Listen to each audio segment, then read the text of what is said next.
महाराणी सहित संपर्क स्थापन करिया राजा एते गले रानी कर सुध स्नान पाली महाराणी हाथ जोड़ी देले रानी हाथ जोड़ी देले गले हे स्वामी स्वामी स्त्री रे संपर्क स्थापन करी काली मां माने मु कहितली द्वितीय थाकरे पठाणी सामंत सामंत चंद्रशेखर कवि सूर्य बलदेव रथ घंट जदुमणि महापात्रा अभिमन्यु सामंत सिंगार कवि सम्राट भंज ओडिया भाषार उन्नति जो कवि मान लिखिले प्रथम श्रेणी बही पळे आसन प्रथम श्रेणी बही लिखा कवि कुलेन्द्र से उपेंद्र भंज अरे अभिमन्यु बड़ जेना भला अभिमन्यु बड़ जेना पाला हबो प्रथम श्रेणी रु एमए डबल एमए पर्यंत खाली सुआ सारी गप शिखिले पाला हम प्रथम श्रेणी बही बही प्रमाण कवि माने उन्नति गले ओडिया भाषा कवि कुलेन्द्र से उपेंद्र भंज धन अभिमन्यु बड़ जेना अभिमन्यु बड़ जेना अभिमन्यु बड़ जेना एने भगत चरण सेविबा पाई तामोरी गौरवासिना केते केते महापुरुष माने केते केते सुंदर कर पुणी कवि पुणी व्यास कवि फकीर मोहन धन कवि वर राधानाथ कवि वर राधानाथ कवि वर राधानाथ ओडिया भाषार उन्नति पाई से रचि गले बहु ग्रंथ ओडिया भाषार उन्नति साधन करिवा पाई महापुरुष माने केते सुंदर सुंदर ग्रंथ लिखि क्या करे ना नहीं तेणु महाराणी आज कहले हे स्वामी आज रजवती द्वितीय दिन प्रथम दिन स्वामी स्त्री भितर मिलन हब ना माँ माने ध्यान दे कि समस्ते सुन आपण माने समस्ते ये परिका गोटे जसवान पुआ आपण देई परिबे सारा जगत को जे उज्जवल करि दब आउ आमे माने किछि आमे माने सब नीति भ्रष्ट होचे भल मंद जानु ने तेणु आम पिला माने इह धाम छाड़ी पर धाम को पड़ौचे 4-6 दिन मन पकाउछन तापर आ के मन पकु ना कवि सूर्य बलदेव रथ गलेनी तांको कथा आज काई पडुची पठाड़ी सामंत 1835 मसियार जन्म ले तांको कथा आज काई पडुची कवि सूर्य बलदेव रथ 1769 मसियार कवि तांको कथा काई पडुची कवि सम्राट भंजा आपनकर संसार भितर 1680 मसियार कवि ता कथा काई पडुची एपटे दिन कृष्णदास 1700 शताब्दी कवि तांको कथा काई पडुची रंगाजी गंगाधर मेहर जन्म तारीख 1862 मसीहा कथा कहीं पड़ुची ढेंकानाल जिलार कवि 1855 मसीहार कवि संत भीम भोई कथा कहीं पड़ुची 1848 मसीहार कवि ओडिशार माइल खंड कवि राधानाथ राय बहादुर कथा कहीं पड़ुची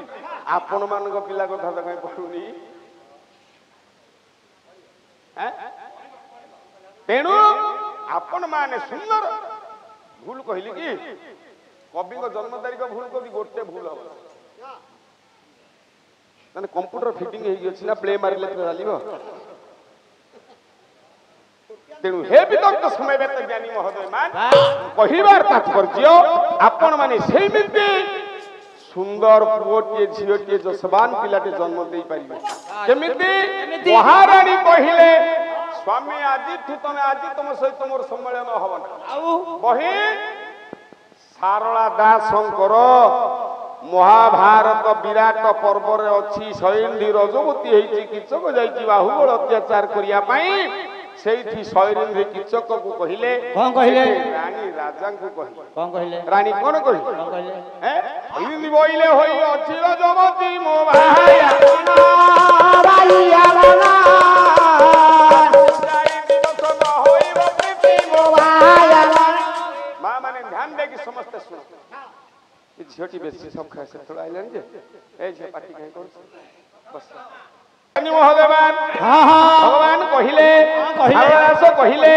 रानी अठी राजा को कहिले हे स्वामी हां आपण आजि तो गणी गणी 4 रातिर 4 दिन मो अंग छुयनी 4 दिन छुआ आपण माने कोन सिखिले कोन स्त्री माने रजवती हेले स्वामी माने 4 दिन 4 राति अंग स्पर्श करिवना ना एबे छुई हबन एबे तो राजा कहले ताले मडू फेरी जा ना कोन कहजु एबे तो संगे जाय साबुन लगे परिष्कार हो के आसीबे आ नले रोसई करिउ खाइबु केंदे तो भाई तो भिन्न हेछु रोसई के करिवो भाई तो भिन्न नले कोन करी सरीबो हरिदास बेला कहिथिले कहला घरे घरे पूरा अनिष्ट होइबे नारी हेबे बारुआरी उलाला नारी हेबे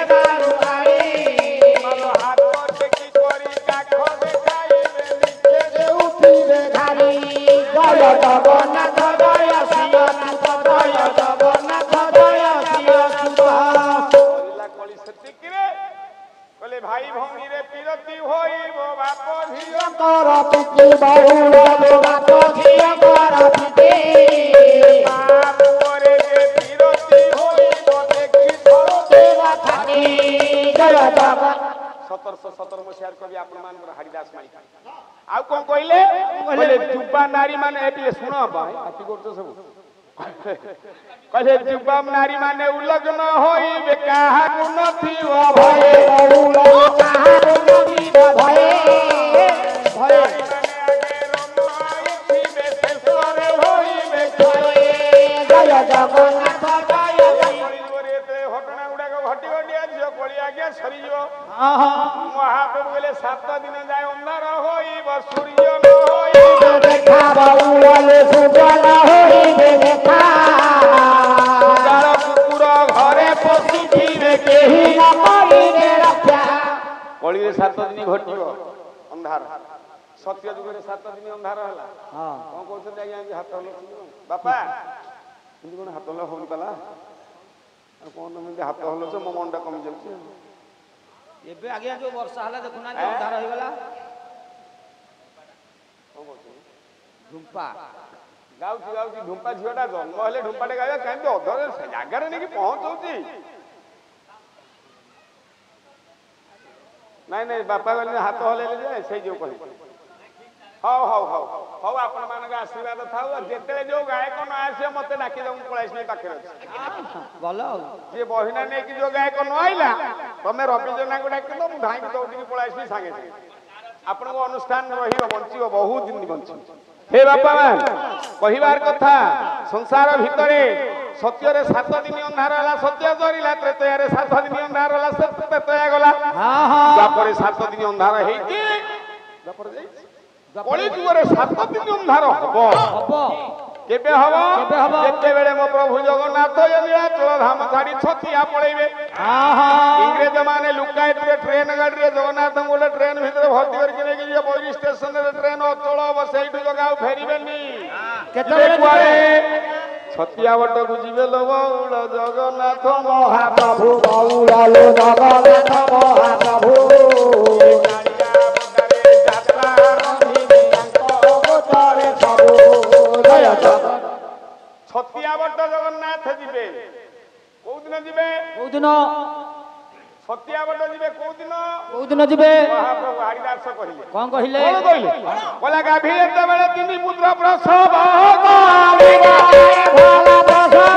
करिबा नीलाचल छाड़ी पका छतिया जोगिबा गाभी कहिले गाई गोरु माँ जेते ता गर्भरु 3टा पुरुष बाछुरी जन्म दिए हां हरिदास महाप्रभु बोले जगन्नाथ जीवे छतिया सेति बेले ध्यान दियंतु सेति के बेले 7 दिन अंधार हबो केते बेले हबो केतेबेले को दिन हबो कोउ दिन अच्युतानंद महापुरुषंकर बही होची प्रथम निर्घंट बही प्रथम निर्घंट बही रे कवि अच्युतानंद महापुरुष जा घर तिलकना जा अपन दीनबंधु गुंडिया माना पद्मावती 1479 मसिहार महापुरुष अच्युतानंद कौन कहिले अच्युतानंद दास कहिले कौन बोला मीन शनि गुरुवार रे पड़िबो धन एही अंके ध्रुव ध्रुव मिथुन मास रे 13 दिन पक्ष काल धर सत्यरे 7 दिन अंधार रहला अनुसया कथा आपण जानि थियो अत्रिमुनि कथा हां से गला त्रेतयारे 7 दिन लक्षण शक्ति भेद बेले बाहु राति नमरूपति एक राति हौ शपथ राति सी गला द्वापर इंद्र शपथ दिन वृष्टि गला 7 दिन गला ए कली रे 7 दिन हबो अंधार मन रखि तांतु केबेठु हबो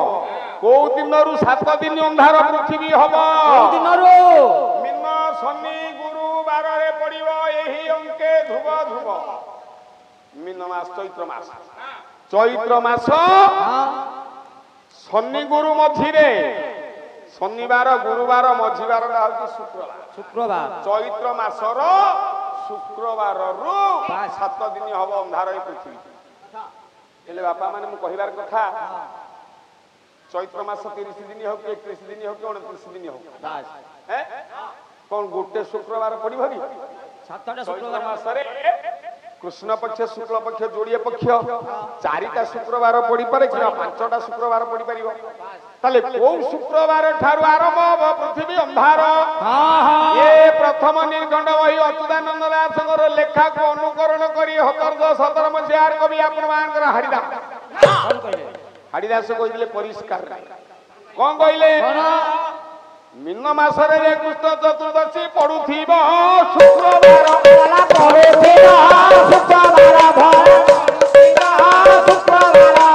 ସୁନ୍ଦର କଳା ଫେରିଆଇବୁ ପୃଥ୍ୱୀ ହୋଇ ଅନ୍ଧାର।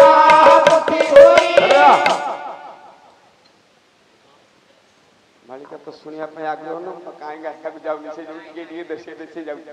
ନହେଲେ 4 ରାତି 5 ରାତି ହେଲେ ଖାଲି ମାଳିକା ରାତି ହବ। ସବୁଦିନ ଖାଲି ମାଳିକା 5 ରାତି ଯାକ ଖାଲି ମାଳିକା ଶୁଣିଥାନ୍ତି। ଆପଣ ତ ଟିକେ ଅଲଗା ମତେ କହିଦେଲେଣି, ମୁଁ ବିଷୟବସ୍ତୁ ଉପରେ ଧ୍ୟାନ ଦେଇକି ପଳଉଛି। ଯଦି ଖାଲି ମାଳିକା ଶୁଣିଏ ଯେତେ ଦିନ ପାଲା ହେଉଥିବ ବାପା ସେତେ ନୂଆ ନୂଆ କଥା।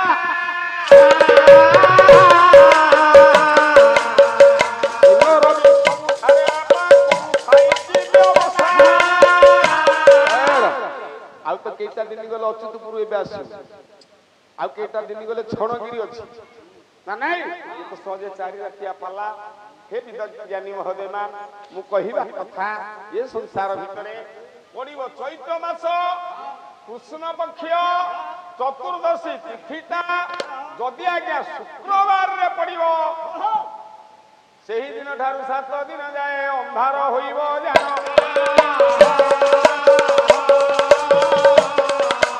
ମାଳିକା କଥା ମୋ ବିଦଘ ମଣ୍ଡଳୀ ଶୁଣୁଥିବ ଦେହି କାନ। ହେ ବିଦଗ୍ଧ ସମୟ ଜ୍ଞାନୀ ମହୋଦୟ, 4 ରାତ୍ର 4 ଦିନ କେବେ ହେଲେ ଅଙ୍ଗ ସ୍ପର୍ଶ କରିବନି। ମହାରାଜା କହିଲେ, ରାଜା କହିଲେ, ହେ ରାଣୀ ତମର ମୋର ସମ୍ପର୍କ କେବେ ହବ? ଆଉ ତଳ ପାଦଟାକୁ ଯାଉଛି ସାରଳା ମହାଭାରତ ବିରାଟ ପର୍ବ। କଣ କହିଲେ? କହିଲେ ଚତୁର୍ଥ ମହାପାତକୀ, ଚତୁର୍ଥ ଦିବସେ ଛୁଅନ୍ତି ମହାପାତକୀ ଜାଣ। ଚତୁର୍ଥ ଦିନରେ ବା 4 ରାତ୍ର 4 ରାତ୍ରି ସଂସାର ଭିତରେ ମାନି ସାରିଲା ପରେ କେବେ ହେଲେ ଆଜ୍ଞା ଯିବା ପାଇଁ ସ୍ୱାମୀ ସ୍ତ୍ରୀ ଭିତରେ ସମ୍ପର୍କ କରିବା ପାଇଁ ସମୟଟା ବୋଲା ମହାପାତକୀ ଚତୁର୍ଥ ଦିବସେ ଛୁଅନ୍ତି।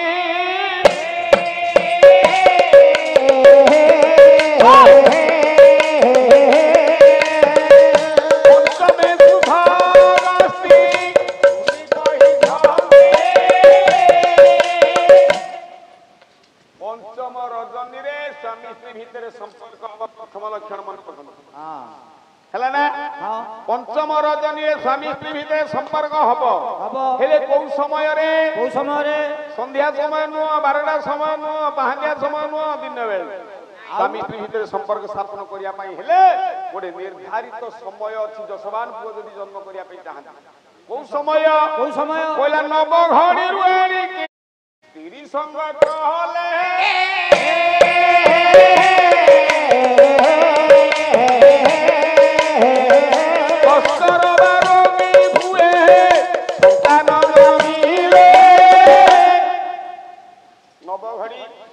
ନବଘଡ଼ି ପୂର୍ବରୁ ସ୍ୱାମୀ ସ୍ତ୍ରୀ ଭିତରେ ମିଳନ ହବନି। ସ୍ତ୍ରୀ ରଜବତୀର ପଞ୍ଚମ ରଜନୀ ରାତିରେ କେତେ ସମୟ? ସକାଳ 6 ରୁ ସନ୍ଧ୍ୟା 6 ଇଏ 12 ଘଣ୍ଟା 16 ଘଡ଼ି। ସନ୍ଧ୍ୟା 6 ରୁ ସକାଳ 6 ଇଏ 12 ଘଣ୍ଟା 16 ଘଡ଼ି। 16 16 32 ଘଡ଼ି ଆଉ 12 12 24 ଘଣ୍ଟା। 24 ଘଣ୍ଟାକୁ 32 ଘଡ଼ି ଘଡ଼ିକ ହଉଛି 48 ମିନିଟ୍। 48 ଗୁଣନ 9 ସମାନେ 6 ଘଣ୍ଟା 45 ମିନିଟ୍।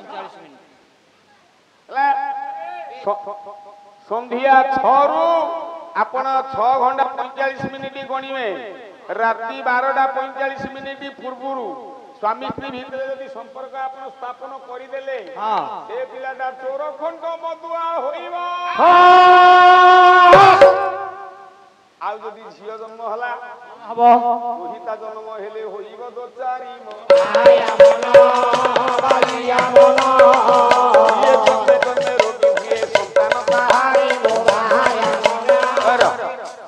ରାଜା କୌନ୍ତେୟ 12ଟା 45 ମିନିଟ୍ ପର୍ଯ୍ୟନ୍ତ ଅପେକ୍ଷା କଲେ।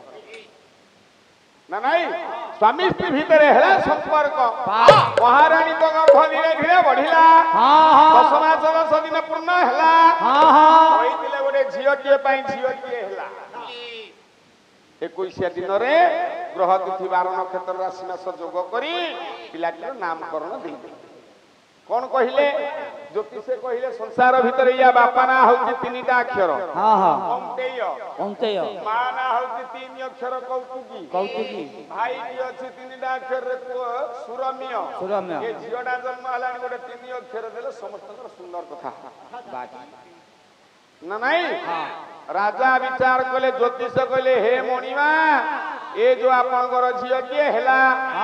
ए झियोटा नाही दा देहि देले कौशल्या कौशल्यांकर